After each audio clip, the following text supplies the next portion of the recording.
இனிய சுதந்திர நல்வாழ்த்துக்கள். இப்பொழுது திருவெண் ஊராட்சியில் கிராம சபை கூட்டம் தனி அலுவலர் தலைமையில் நடைபெற இருக்கின்றது. அது சமயம் அனைவரும் வருகை தருமாறுகளை அன்போடு வேண்டுகிறோம். இப்பொழுது கூட்டம் பொருள்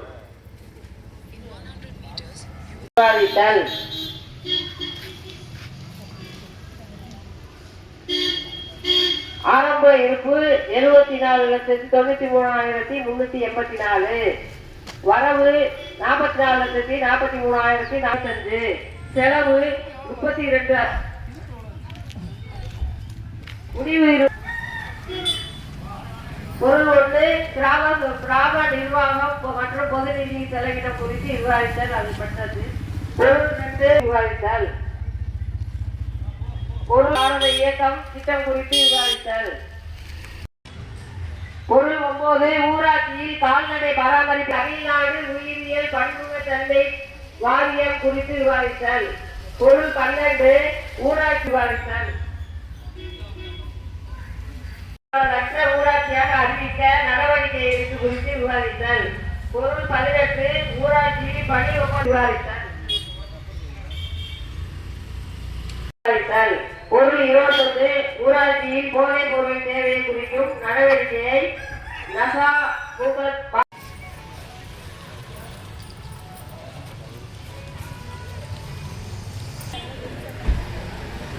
அனைவருக்கும் வணக்கம்.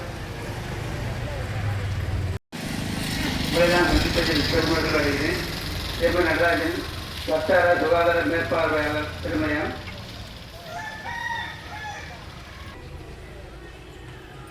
இப்போ நமக்கு மழை தொடங்கிருச்சு, டெங்கு காய்ச்சல் பரவலாக வர ஆரம்பிச்சிருச்சு. நம்ம டெங்கு காய்ச்சல் வராமல் எப்படி தடுக்கணும், ப்ரிகாஷனாக எப்படி இருக்கணும், முன்னெச்சரிக்கை நடவடிக்கை என்ன இருக்கணும், உங்களுக்கு ஏற்கனவே சொல்லியிருக்கோம். வீட்டுக்கு கூட போய் பார்க்குறோம், மக்கள்கிட்ட பேசுகிறோம், தடுப்பு நடவடிக்கை எடுத்துக்கிட்டு இருக்கோம். இருந்தாலும் மக்களுடைய ஒத்துழைப்பு பத்தலை. தண்ணியை வச்சுக்கோங்க. மழை தண்ணியை பிடிச்சி பிறகாக வச்சு திறந்து வச்சுட்டிங்கன்னா 3 நாளையில் உங்களுக்கு கொசு உண்டாகி டெங்கு காய்ச்சல் வந்துடும். நம்ம ஊரில் ப்ராப்பராக டெங்கு கேஸ் இல்லாட்டியும் வெளியூரில் கோயம்புத்தூர்லேருந்து சென்னையிலேருந்து படிக்கிற பசங்க காய்ச்சலோட இங்கே வந்துடுறாங்க. அவங்க வந்து இங்கே ஸ்டே பண்ணுறது மூலம் ஒரு நாள் 2 நாள் தங்குறது மூலம் இங்கே இருக்கிற மக்களுக்கு டெங்கு காய்ச்சல். தயவுசெய்து எல்லாரும் கேட்டுக்கங்க. நல்ல தண்ணியில் உற்பத்தி ஆகிறதுக்கு வந்து பகல் நேரங்களில் நம்மளை கிடைக்கிறது. கொசு உற்பத்தி ஆகும் பகல் நேரங்கள் தான் நம்மளை கிடைக்கும். கிடைக்கிற நேரம் வந்து காலையில் 7 மணிலேருந்து சாயந்தரம் 5 மணி வரை. இந்த நேரத்தில் தான் நம்ம அந்த கொசு கிடைக்கும். அந்த கொசு பேர் ஓய்ச்சி ஆப்ரேட்டர் சொல்கிறாங்க, தண்ணியை குளோனேஷன் பண்ணால் மக்கள் குடிக்க மாட்டேங்கிறாங்க சார் அப்படிங்கிறாங்க. அதுக்கு நம்ம கொஞ்சம் ஒத்துழைப்பு கொடுத்து பழகிக்கணும். ஏன்னா ஒரு மாதத்துக்கு 2 தடவை கழுவணும். 1ஆம் தேதி 15ஆம் தேதி 2 முறை கழுவணும். டெய்லி ஒவ்வொரு முறையும் குளோனேஷன் பண்ணணும். ஒவ்வொரு நாளும் தண்ணியை திறந்து விடும்போது முதல் நாள் சாயந்தரமே குளோனேஷன் பண்ணி இருக்கணும். 1000 லிட்டருக்கு 4 கிராம் லிட்டர் போட்டு மாட்டுங்க. ப்ளஸ் 2 படிக்க பிள்ளைங்க எல்லாத்துக்கும் பேப்பர் பார்க்குறவங்க மீடியா எல்லாத்துக்கும் வந்திருக்கோம். ப்ளஸ் 2 படிக்கிற பொம்பளை பிள்ளைங்க 2 பேர் பள்ளிக்கூடத்தில் மது அருந்திருக்காங்க. பள்ளிக்கூடத்திலே மது அருந்தி அது வந்து மீடியாவெல்லாம் வெளியில் வந்து அந்த பிள்ளைங்களை கூப்பிட்டு 8 லெவலில் கலெக்டர் லெவலில் கூப்பிட்டு கவுன்சிலிங் விட்டு இதெல்லாம் தப்பு மாப்பிலாம் செய்யக்கூடாது, உங்களுக்கு வந்து வீணாக போயிடும், இந்த எதிர்காலம் வீணாக போயிடும், நீங்கள் கவனமாக படிப்பில் கவனம் செலுத்தணும் அப்படின்னு சொல்லி ஏகப்பட்ட புத்திமொழி சொல்லியிருக்காங்க. அந்த பிள்ளைங்களுக்கு மது வாங்கி ஒருத்தர் கொடுத்துருக்காரு, அவரை அரெஸ்ட் பண்ணியிருக்காங்க. அந்தளவுக்கு தீவிரமாக அரசாங்கமும் முயற்சி எடுத்து பண்ணிக்கிட்டு இருக்காங்க. நம்ம பிள்ளைகளுக்கு நல்ல பழக்க வழக்கத்தை கற்றுக் கொடுக்கணும். பிள்ளைங்க என்ன பண்ணுறது இப்போ, ஏன்னா மொபைலில் எல்லாருக்கும் எல்லா வீட்லையும் எல்லா பிள்ளைங்கள்டையும் மொபைல் இருக்குது. நல்லது பயன்படுத்திங்கன்னா தெளிவாக போகலாம். சுத்தமாக சொல்ல போனால் நான் ஒரு மீட்டிங்கில் சொன்னேன், கழுச்சடையாகவும் ஆகலாம் கலெக்டாகவும் ஆகும் செல்லருக்கு. சரிங்களா? அப்புறம் எல்லாமே டாக்டர் பார்த்த முடியும். குழந்தை பிறந்ததுல சாக வரை எல்லாமே இருக்குது. படிக்கலாம். படிப்புக்கு என்ன ஆனால் நீங்கள் என்ன தொட்டு அழைச்சி நீங்கள் என்ன நினச்சிட்டு ஓப்பன் பண்ணிங்களோ அத்தனை உங்களுக்கு கையில் கிடைக்கும். நாங்கள் படிக்கும் போதெல்லாம் அதெல்லாம் இல்லை. ஆனால் இப்போதைக்கு நீ என்ன நினைக்கிறீங்களா, கலெக்டர் படிக்கணும்னு நினச்சி அதை தொட்டிங்கன்னா கலெக்டருக்கு உள்ள அவ்வளோ வர்றதில்லை. நீங்கள் வீட்டில் இருந்தே படிக்கலாம், எழுதுன ப்ரிப்பேர் பண்ணலாம், நல்ல பிள்ளைங்க நல்ல எதிர்காலத்தை உண்டாகும். அதே சமயத்தில் நம்ம தீமைக்கு பயன்படுத்த நினைச்சா நம்மளை அறியாமே அடிமையாகி அதுலேருந்து மீற முடியாமல் போயிடுவோம். சரிங்களா? அதனால பிள்ளைங்களை வீட்டில் ஸ்கூல் விட்டு வீட்டுக்கு வந்தாலும் பிள்ளைங்களை பாருங்கள், நடவடிக்கையை பாருங்கள், என்ன பண்ணுறாங்க, ஏது பண்ணுறாங்க, செல்லு பண்ணுறாங்களா, எதுக்கு செல் தேவையில்லாமல் கொடுக்காதீங்க. சுகாதாரத்துறை அலுவலர் அவர்களுக்கும் முன்னாள் தலைவர் அவர்களுக்கும் கவுன்சிலர் அவர்களுக்கும் எங்கள் பிரிவிற்கும் பொதுமக்களுக்கும் பொறுப்பாளர்களுக்கும் என் காலை வணக்கத்தை பணிவுடன் தெரிவித்துக் கொள்கிறேன். இந்த கிராம சபை கூட்டம் பல்வேறு இடங்களில் நடத்திக்கிட்டே வந்தாங்க. ஒவ்வொரு ஆண்டும் ஓலக்குடிப்பட்டியில், மணவளக்கரையில் இந்த மாதிரி நடத்திட்டு வந்தாங்க. நாங்களும் கோரிக்கைகளை ஃபைல் பண்ணி நம்பர் கொடுத்து அதை தொடர் நடவடிக்கை மேற்கொண்டு அந்த கோரிக்கை நிறைவேற்றணும். நிறைவேற்ற முடியலைன்னா அந்த காரணம் சொல்லி அந்த மனுதாரருக்கு பதிலளிக்கணும். இதுதான் அரசுடைய வழிமுறைன்னு நான் நினைக்கிறேன். அது மாதிரி நான் 3-4 தரம் அந்த கோரிக்கை கூட எங்கள் பசுமட வீதியில் அந்த வழி பழுதடைஞ்சிருச்சு. அது பிரசிடண்ட் காலத்திலே பழுதடைஞ்சிருச்சு. அவரும் நேரில் பார்த்தாரு, எந்த நடவடிக்கையும் இல்லை. கவுன்சிலர்கிட்ட சொன்னோம், எந்த நடவடிக்கையும் இல்லை. 3 கிராம சபை கூட்டத்தில் சொன்னோம். இன்னைக்கு வரைக்கும் எந்த சேர்ந்து அந்த பாலத்தை நாங்கள் போட்டிருக்கோம். அது மாதிரி தண்ணீர் இணைப்பு எல்லா வீட்டுக்கும் கொடுத்தாங்க. அந்த வீதியில் கிட்டத்தட்ட ஒரு 10 குடியிருப்புகள் இருக்கு. ஒரு இது கூட தண்ணீர் இணைப்பு கொடுக்கல. அப்போ இந்த கிராம சபை கூட்டத்தில் கொடுக்கக்கூடிய கோரிக்கைகள் எப்படி அது நடத்தப்படுது, எப்படி ஆய்வு செய்யப்படுது. காலங்களில் கூட கிளீனாக குப்பைகள் சேர்ந்து இருக்கு. சாமி திரும்புறதுல தினம் அவங்க சாமி பிடிக்கிறது போது நாங்கள் ரொம்ப கஷ்டப்படுறோம். அந்த திருவிழா காலங்களையாவது சிறந்தாலும் அந்த குப்பைகளை அகற்றுவதற்கு நடவடிக்கை எடுக்கணும். மார்க்கெட்டுக்குள்ள, மீன் மார்க்கெட்டுக்குள்ள நுழையவே முடியல, அவ்வளோ குப்பைகளை அகற்றுவதே கிடையாது. அதில் கொஞ்சம் கவனம் செலுத்தி அந்த சுகாதார பணிகளை சிறப்பாக செஞ்சால் நன்றாக இருக்கின்ற கிராமத்தில் கொண்டிருக்க தலைமையிருக்கின்ற தலைவர் அவர்களே, எங்கே வரையிலிருந்து நல்ல தீர்மானங்கள் கொடுக்கப்பட்டாலும் தீர்மானத்தில் நடவடிக்கை இருக்கிறார், நடவடிக்கை எடுத்து மக்களை பாதுகாக்க வேண்டுமா நான் தலைவர்கள் உங்களை கேட்டுக்கொள்கிறேன். ஒரு திருமணத்தில் பார்த்தீங்கன்னா முக்கியமான பிரச்சனை டெய்லியும் இந்த பிரச்சனை வந்துக்கிட்டே ரைஸ் ஆகிட்டே இருக்கு. நாங்கள் எல்லா பஸ்ஸும் திருமணம் பஸ் நிலையம் செல்ல வேண்டும் என்று சொல்லி கடந்த காலையில் பல்வேறு மனுக்கெல்லாம் கொடுத்தாச்சு. சம்பந்தப்பட்ட டிரான்ஸ்போர்ட், சம்பந்தப்பட்ட மேனேஜரு, சம்பந்தப்பட்ட அதிகாரிகள்லாம் கொடுத்தாச்சு. இதுவரைக்கும் நடைமுறைக்கு சாத்தியம் இல்லை. இப்போ அது சம்பந்தமாக இன்று மாலை சரியாக 5 மணிக்கு ஒரு கூட்டம் சமூக பாதுகாப்பு சங்கத்தின் சார்பாக ஒரு ஏற்பாடு செய்யப்பட்டிருக்கிறது. எல்லாரும் கலந்துட்டாங்க. ஏன்னா 8 மணிக்கு மேல குழுக்களை கேட்டால் பஸ் கூட திருமணம் போகாது கற்றுக்கொள்ளுங்க. 2வது பேருக்கு வந்தீங்கன்னாக்க திருமயம் தாலுகா சென்டர். ஆனா நம்ம சென்னை போனா இல்லை வெளிமாநிலங்களுக்கு போகணும்னு சொன்னால் ஒரு ட்ரெயினுமே இங்கே எக்ஸ்பிரஸ் ட்ரெயின் நிற்கிறதே கிடையாது. நீண்ட நாள் கோரிக்கை கேட்டாங்க, பிளாட்பாரம் நீளம் இல்லை அப்படின்றாங்க. நம்ம எம்பி கூட ஒரு மனு கொடுத்துருக்கோம், பிளாட்பாரத்தை நீளம் பண்றதுக்கு நீங்க உங்க கம்பெனியில நிதி உருவாக்கு நம்ம கோரிக்கை வச்சிருக்கோம். ஆகவே பொதுமக்கள் சார் ஒரு 3 நாள்களை பத்தி இங்க வாடிச்சீங்க. நீங்க விவசாய நாளுக்கு சந்தம் ஒழுங்காக போகிறதா என்பதை ஒரு கேள்விக்குறியாக இருக்குது. யாருமே எங்களுக்கு 3 நாள்களை பார்க்கறது இல்லை. ஆக குழந்தை அவர்களுக்கு 3 நாள்களை கொடுக்கப்பட வேண்டும். நிரந்தரமாக குழந்தை வேலை கொடுக்கின்ற தீர்மானத்தை நீங்கள் நிறைவேற்றும் என்று நான் தாழ்மையோடு கற்றுக்கொள்கிறேன்.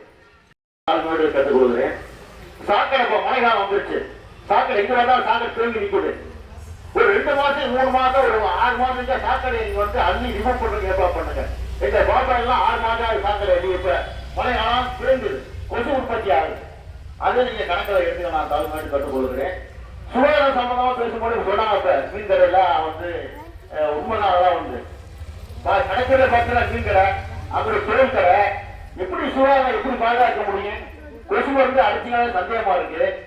தொழில் அடைங்க இன்னொரு என்ன கோரிக்கை வைக்கிறாங்க, கறிக்கடை, மீன் கடை இது போன்ற சுகாதாரத்தில் உள்ள கழிவெல்லாம் இங்கேயெல்லாம் கொட்டுறாங்க. காரைக்குடியில போகவே முடியல. பஞ்சாயத்து நடவடிக்கை எடுக்கலாம். ஆக அதையும் நீங்க நடவடிக்கை. அது மட்டும் இல்லாமல் மீன் வாங்க போறோம், அந்த மீன் எத்தனாவது கேட்டு வந்துச்சு, என்ன ஆச்சு, ஐஸ்ல வச்சு கொடுக்குறாங்க. அந்த மீனா இருக்கட்டும், கறியா இருக்கட்டும், கோழி கறியா இருக்கு, இதெல்லாம் சுகாதாரத்துறைக்கு என்ன வேலை? அதெல்லாம் ஆய்வு வரணும். மனவாங்க டீ கடை போனோம்னாங்க எத்தனை கூட எண்ணெயில போறா, என்ன சரியா இருக்கா, சுகாதார பார்க்கணும்ல, மக்கள் நோய்களை தடுக்கணும்ல, அந்த டிபார்ட்மெண்ட் என்ன இந்த கிராம சபை கூட்டத்திற்கு தலைமையேற்றிருக்கும் அதிகாரிகள் அனைவரையும் வரவேற்று இந்த கூட்டத்தில் கலந்து கொண்டிருக்கும் பொதுமக்களையும் வரவேற்று எங்களுடைய கோரிக்கையாக திருமயம் ஒன்றியத்தினுடைய ஊராட்சியினுடைய கோரிக்கையாக கலெக்டர் மீட்டிங் அந்த மீட்டிங்ல பேசிட்டேன், டிஆர்ஓ மீட்டிங்ல 12ஆம் தேதி பேசிட்டேன். இது 3 டேங்க் இருக்கு, சுத்திகரிக்கப்பட்ட தண்ணி டேங்க். இது வரைக்கும் வரவில்லை. கிட்டத்தட்ட 2 வருஷம் இது பாப்பானையில் உள்ளது. சந்தப்பட்டையில் உள்ளது 1 வருஷத்துக்கு மேல ஆச்சு. எவ்வளவோ நாங்கள் ட்ரை பண்ணிட்டு இருக்கோம். ஃபர்ஸ்ட் ஸ்டாண்ட் உள்ளது அப்பப்போ அது பலதாகிட்டே இருக்கு. நேற்று முந்தாண்டு குழந்தை காலையில தண்ணி வரல, இன்னைக்கு காலையில போய் பார்த்தா தண்ணி வராது. கொஞ்சம் சீரிய முறையோடு எடுத்து அதை கொஞ்சம் முதல்ல குடிநீர் நீர் தான் பிரச்சனை. நம்ம அரசாங்கம் பூரா சொல்றது குடிநீர் நீர், தெருவிளக்கு, சாலை, இது 3 பிரச்சனை. இந்த 3 பிரச்சனையே நம்ம தொழில்மங்களை செய்ய முடியலன்னா அதிகாரிகளை செய்ய முடியலன்னு எடுத்துன்றது. அப்புறம் எது பொதுமக்களுடைய கோரிக்கையை நீங்க ஏற்கிறீங்க? எவ்வளவு மனு கொடுக்குறது? கலெக்டர் ஆஃபீஸ்ல ஒவ்வொரு ஜிடிபிக்கும் போறாங்க, ஒவ்வொரு ஜிடிபிலையும் மனு கொடுக்குறோம். அந்த மனு இங்க தார் ஆஃபீஸுக்கு வருது, யூனியன் ஆஃபீஸுக்கு வருது. ஆனா இதுவரைக்கும் எந்த நடவடிக்கையும் கிடையாது. ஆர்ஓ மீட்டிங் மாசம் போற 15ஆம் தேதி ஆர்ஓ மீட்டிங், எல்லா மீட்டிங்ல போய் கொடுக்குறோம். ஆனா அது இங்க வந்தா அந்த தபாலை வாங்கி என்ன பண்றாங்கிறதே தெரிய மாட்டேங்குது. அதுக்கான நடவடிக்கைகள் எதுவும் கிடையாது. அதை தயவு செஞ்சு இந்த குடிநீர் பிரச்சனை, தெருவிளக்கு பிரச்சனை, அரசு பேருந்துகள் வரமாட்டேங்குது. இதை நான் பேசிருக்கேன். இன்னைக்கு சாயங்காலம் அந்த மீட்டிங் போட்டிருக்கோம். அதனால அதை பத்தி சாயங்காலம் பேசிக்கிறோம். ஊராட்சி சேர்ந்து இந்த வடிகால் எல்லாம் கொஞ்சம் சரி பண்ணணும். வடிகால் பிரச்சனைகள் நிறைய இருக்கு.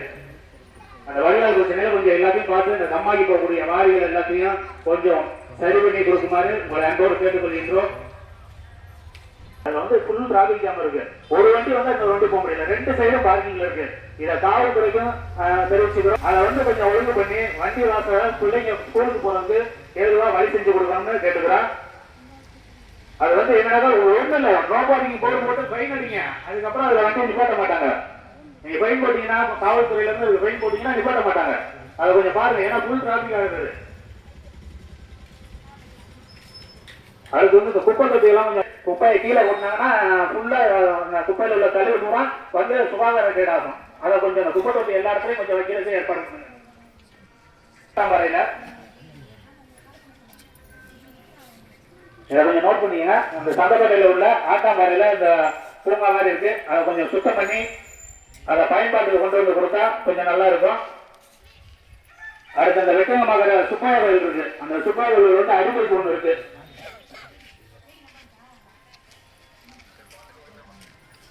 இதை கொஞ்சம் நோட் பண்ணிங்க.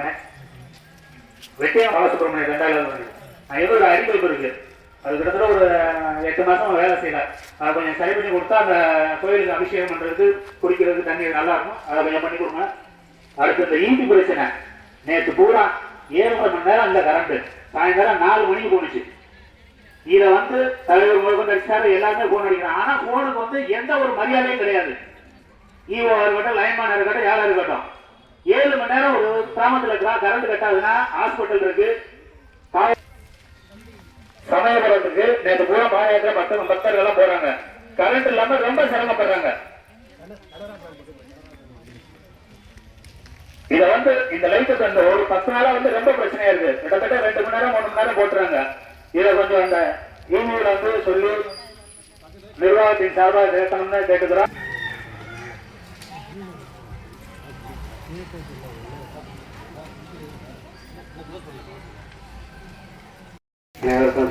வாழ்த்துக்கள். எங்கள் ஊர் பிரச்சனையை பற்றி சொல்கிறேன். ஓலப்பட்டியிலிருந்து தலைவர் பொறுப்பில் இருந்த காலத்துலேருந்து சொல்லிகிட்டு இருக்கோம். டிரான்ஸ்ஃபார்மர்னு ஒன்று கேட்டு பல காலம் போராடி முதல்ல கொண்டாந்து போஸ்ட்டை வச்சாங்க ஊருக்குள்ள. அது சாஞ்சிருந்ததா அப்புறம் ஒரு 6 மாதம் தட்டு நிமித்து வச்சாங்க. இப்போ நிமித்து வச்ச ஒடிக்கிறதுக்கு கம்பியை மட்டும் கொண்டாந்து இறக்கி போட்டு போயிட்டாங்க. ஒரு 6 மாதம் இருக்குது. எப்போ வரும் ஊருக்குள்ள கேட்டால் மோட்ரு ஃபால்ட்டுங்கிறாங்க. மோட்ரு எதுவுமே காணும். என்னன்னு கேட்டால் 4 வாட்டி 5 வாட்டி ஃபால்ட் ஆகிடுச்சு, இதுக்கப்புறம் பார்க்க முடியாதுன்னு சொல்லிட்டு எடுத்துகிட்டு போயிட்டாங்கிறாங்க. இப்போ ஓடிக்கிட்டு இருக்கிறது ஒரே ஒரு போர் தான். அதுலேயும் அடிக்கடி ஃபால்ட்டு வரதுனால 4 நாள் 5 நாள் தண்ணி வராமல் போட்டுடுறாங்க. எப்போ டைம் வரும்னு தெரியல. நாங்கள் இதில் ஃபோட்டோ ஜாயின் பண்ணி வச்சுருக்கேன். அதை பாருங்கள் எவ்வளோ இதில் எத்தனை போர் போட்டு அதில் எத்தனை இதில் இருக்குது, எத்தனை போரில் வந்து மோட்ரு இருக்குது இல்லைங்கிறத கொடுத்தா நல்லா இருக்கும்னு பார்க்குறேன். நன்றி. என்னோட பொறுப்பு சந்தைப்பேட்டையும் கடைவீதியும் சார்ந்தது. சந்தைப்பேட்டை எல்லாருக்கும் இந்த ரோடு எம்எல்ஏ ஆஃபீஸ்லேருந்து டைரெக்டாக லீடாகி மேலூர் வரைக்கும் போகுது. ஒரே ஸ்ட்ரைட் ரொம்ப மோசமாக இருக்குது. அதோட ஃபோட்டோஸ் நீங்கள் அட்டாச் பண்ணியிருக்கேன். இந்த ஃபோட்டோஸ் நல்லா தெரியும் இந்த ரோடு எவ்வளோ மோசமாக இருக்குது. இந்த ஃபோட்டோவை இங்கே அதிகாரிக்கு கொடுக்குறேன். அதே மாதிரி அரசு ஆஸ்பத்திரியிலேருந்து யூனியன் ஆஃபீஸ் வரைக்கும் அது வழியாக தான் ஆஃபீஸஸ் எல்லாம் போகிறாங்க, பிடிஓஸ் போகிறாங்க, எல்லாரும் போகிறாங்க. அந்த ரோடு எவ்வளோ மோசமாக இருக்குது. ரோடு மோசமாகிறதுக்கு முக்கிய காரணம் ட்ரைனேஜ். சரியான விஷயத்தில் சரியான முறையில் ட்ரைனேஜை சரி பண்ணிவிட்டு அப்புறம் ரோடு போடுங்க. நம்ம ப்ரப்போசல் கொடுக்குறவங்களும் முதல்ல ட்ரைனேஜுக்கு முக்கியத்துவம் கொடுங்க. ஏற்கனவே மாடும் சரி இதில் பாருங்க, அப்பளம் பொறுத்த வரைக்கும் தாங்க யாரும் போக முடியாது. நாய்களுக்கு முதல்ல வழி பண்ணுங்க. ரெண்டாவது மாடுகளுக்கு ஆடு மாடு யாரும் கட்டுறதில்லை. மூணாவது குழம்பு. எந்த வீட்டையுமே ஜெயிலோட வந்து நம்மளோட ஜெயில இருந்த வாழ்க்கை தான் இப்போ என்ன வீட்டில் வாழ்ந்துட்டு இருக்காங்க. குழந்தைலாம் அதிகமாக இருக்கு. இதை கட்டுப்படுத்துங்க முதல்ல. என்னுடைய கருத்துக்கள். சகோதரர்களே, முன்னாள் உறுப்பினர் திரு வீரமணி அவர்களே, சமூக சேவர்கள் திரு சரவணன் அவர்களே, வளர்ச்சித்திறன் அவர்களே, சொசைட்டி என்றால் பேர் வாங்கிய திரு சொக்குலேசர் அவர்களே, சுகாதார பணியாளர்களே, அங்கன்வாடி பணியாளர்களே, சுயேட்சை குழு தலைவர்களே, தலைவிகளே, இந்த கூட்டத்தில் தவறாக வரைந்து சிறப்பித்துக் கொண்டிருக்கக்கூடிய ஆசிரியர் பெருமக்களே, நெஞ்சம் நிறைந்த பகுதி வாழ் குடும்பம், திருமயத்தில் பால்வளம் வந்திருக்கக்கூடிய மகாத்மாஜி தேசிய ஊரக வேலைவாய்ப்பு திட்டம் கடந்த 4 மாதங்களாக எந்த வேலையும் நடைபெறவில்லை. இப்ப கிராம ஜிஏ டீம் வந்திருக்கு. அது என்ன டீம் இல்ல, ராம்சி சிடிசி ராம்சி. இந்த திட்டம் கிட்டத்தட்ட 4 மாசம் திருமய ஊராட்சி நடைபெறாம இருந்துச்சு. ஏற்கனவே பேரூராட்சி இங்கே சொல்லி 6 மாசம் நடைபெறாம இருந்ததா ஒரு போராட்டம் பண்ணி தான் இந்த வேலையை நாங்க வாங்குறோம். இங்க வந்து பெரிய செல்வமிக்க மக்கள் யாரும் கிடையாது. அன்றாட வாழ்வாதாரத்தை நம்பி வாழக்கூடிய மக்கள் தான், அடித்தட்டு மக்கள் தான் இங்க இருக்காங்க. அவர்களுக்கு உடனடியாக வேலையை வழங்குமாறு இந்த கூட்டத்தின் வாயிலாக அன்போடு கேட்டுக்கொள்கிறேன். இல்ல இந்த போராட்டத்தில் நீங்க தண்டனம் வச்சீங்கன்னா மிகப்பெரிய போராட்டத்தை கொண்டு வரக்கூடிய சூழ்நிலை உருவாக்காம உடனடியாக கலப்பணி செய்து மருத்துவரி வெட்டலாம், குளம் வெட்டலாம், மருத்துவரி வெட்டலாம், மரங்கள் வைக்கலாம், இப்படி பல திட்டங்கள் இருக்கு. அரசு திட்டங்களோட பெயர் மாறி இருக்கு. ஆனா அடித்தட்டு மக்களுக்குரிய வேலை வாய்ப்பு வழங்குறது 100 நாள் 120 நாள் வழங்கியிருக்காங்க. அதை எங்களுடைய 4 மாசம் முடிஞ்சிருச்சு. இப்ப இருக்கிற 8 மாசத்துல 1404 அட்டை இருக்கு. சராசரி 1000 மக்கள் வேலைக்கு வர்றாங்க. அவங்களுக்கு அன்றாட வாழ்வாதாரம் இருக்கக்கூடிய இந்த மண்டல 100 நாள் வேலை வழங்க உங்களை அன்போடு மீண்டும் ஒரு முறை கேட்டுக்கிறேன். எங்க பார்த்தாலும் மழை காலம் வந்துருச்சு. கொசு உற்பத்தி நைட்ல ஒரு பக்கெட்டு சொல்ற மாதிரி குழம்பு தொண்டை, இன்னொரு பக்கெட்டு நாத்தொண்டை, இங்க கொசு தொண்டை அதிகமா இருக்கு. அதுக்கு உடனடியாக சுகாதார சார்பாக குளோரின் பவுடர் அடித்து முதல்ல எல்லா பகுதியும் கொசு வந்துறீங்க. ஏன்னா தண்ணி சொல்றது மாதிரி 3 நாள் விடக்கூடிய தண்ணி நம்ம தண்ணி பாதுகாக்கிறது 2 நாள் இருக்கும். வெயில் காலத்துல 10 நாள் இருக்கும். மழை காலத்துல 2 நாள் தான் இருக்கும். அந்த 2 நாளைக்கு நோய்கள் ஏற்படும். அதனால சுகாதார சார்பாக கொசு அடிக்க உடனே ஏற்பாடு பண்ணுங்க. இங்க இருக்க முடிய சுகாதார பணியாளர் மொத்தமே 8 கேட்டீங்கன்னா 12 ஆபரேஷன் 3 பேர் தான். நான் இருக்கும்போது 8 ஆபரேட் போட்டு வந்தேன் கம்பல் வழியா. இப்படிப்பட்ட சூழ்நிலை திருநெல்வேலி பஞ்சாயத்து இயங்கிக்கிட்டு இருக்கு. அது பஞ்சாயத்துல வருமானம் ஆனா மக்களுக்கு பணி செய்ய தான் இந்த பணம் வந்து பண்டுடைய கலெக்டிங் பண்றது மக்களுக்கு அடிப்படை செய்யறதுக்கு. நம்முடைய பாசத்துக்குள்ளே சொல்லாங்க சார் ஒன்று சொன்னாரு. அடியே சொன்னாரு சாக்கடை சுத்தம் சொல்றாரு, சுத்தம் பண்ணி கொடுத்துருவோம். நம்முடைய கவுன்சிலர் உயர்த்திய தகவல்கள் கொடுத்தாங்க. அந்த நோக்கம்லாம் இங்க நிர்வாகம் இல்லாம இருந்துச்சு. திருநெல்வேலி ஊராட்சியை என்னால 5 வருட காலகட்டங்கள் கட்டி காத்தேன். அந்த 5 வருஷத்துல என்ன வளர்ச்சி மக்கள் தேவையான பைப்பு வசதியும் எதுவுமே நடக்கல. நான் இருக்கும்போது தர்ஜுவல் மிஷின்ல 1700 பைப் போட்டேன். முடியாதுன்றத முடியுங்க எல்லாமே தண்ணி கொடுத்தோம். அதை பராமரித்தா மட்டும் போதுமானது. சாக்கடை பொறுத்தவரை கட்டுமானங்கள் ஏற்கனவே பெருமாள் கோயில 100 வருஷத்துக்கு முன்னாடி இந்த கால்வா அதை புனரமைச்சு